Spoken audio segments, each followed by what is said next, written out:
First time out here at the encampment? Yeah, this is the first time I've been here. So what brought you out here to the encampment? It was time for me to come. I, at first, didn't think that the movement was going to take hold. I didn't think that it was going to last. I didn't think that people would be willing to come out and stay every night and sleep out in the, essentially in the streets and in the cold. And I've seen the movement grow. I've seen the movement gain more and more popularity, and I've been supporting it online. And now it's just time for me to come out with my, with my voice, with my hands, with my ideas, and contribute something back to this movement. So how do you feel like you can contribute at this point?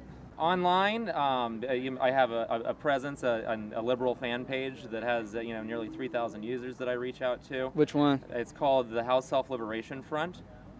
I have a photocopier that I'm willing to let anybody use. It has probably 500,000 pages to be used for it, and then really it's just my voice and my spirit here, holding signs, talking, and explaining what the problems are in America today. So how do you feel how the movement's evolved over the past several months? I've been shocked that this has actually taken hold here in America. When I saw it in Egypt, when I saw it in Tunisia, I knew that in these countries there is serious unrest, but I really thought that the mainstream media had taken such a hold on the masses that no one would stay after a month, that it would all have been cleaned up and forgotten about by now. And the tenacity of the Occupy movement is what has brought me out to support them wholeheartedly. So have you been involved in any activism in the past? Political campaigns. In 1992, I campaigned for Jerry Brown for president against Clinton. From there, I've supported Socialist Party candidates, Green Party candidates, and outside of the standard political campaigning, I have not done a whole lot of activism. I have, through my dollars and through my signatures, supported organizations like Amnesty International, Greenpeace. What issues do you think are most essential to Florida that you would like to see Occupy Tallahassee address? The job crisis here in Florida is terrible. The last time I looked, it was about 9.2% unemployment. And I don't think that deregulation is the answer, which our current government seems to think that that's the way, that destroying our rivers, destroying the manatees' homes, these are the ways to create jobs. And I seriously don't believe that that's going to be sustainable for us.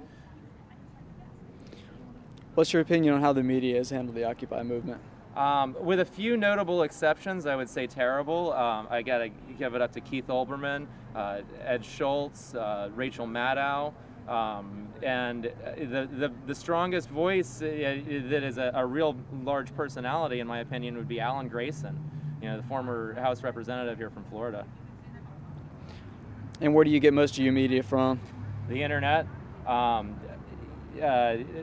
Sites like Addicting Information, suppose the Huffington Post. I really enjoy going to PolitiFact to check out just what the truth is. So you spend a lot of time browsing independent media sites. Independent media sites, and independent media would be the primary sources of my information. Yeah. So you consider yourself to be very, very engaged in politics? Yes, in politics, yes, I would say that I'm very, very engaged. I commonly, go out of my way to speak to former representatives, current representatives. I've gone down to Miramar to meet Bob Graham. I've gone to Plains, Georgia numerous times to speak with Jimmy Carter. Cool. And what's your name? My name is Jeremiah Flug. What do you do, Jeremiah? I work for a wine and liquor distribution company. I work about 50 hours as a merchandiser, stocking wine. Have you been affected by, say, large amounts of student debt, or have you been a victim of any job-related hardships? I personally have not, though I have seen how it has affected my friends and family. This city, Tallahassee, Florida, has a huge amount of its population works for the state. Now, this new massive cuts to the state budget have, rendered nearly a fifth of my friends and family out of work. Some of them have lost their homes and had to move out of state. Some of them have had to leave this state and this city that they love because of health problems and the fact that our healthcare system here in Florida is so terribly broken. What issues do you think Occupy has been lacking emphasis on that it really needs to work on further outreach? Occupy has a large base. It's a large platform to draw from. And honestly, I would say that most every issue that I support, that I care about, that I have donated any of my time or energy to, has been covered on some level from this from the Occupy movement. And I'm proud of that.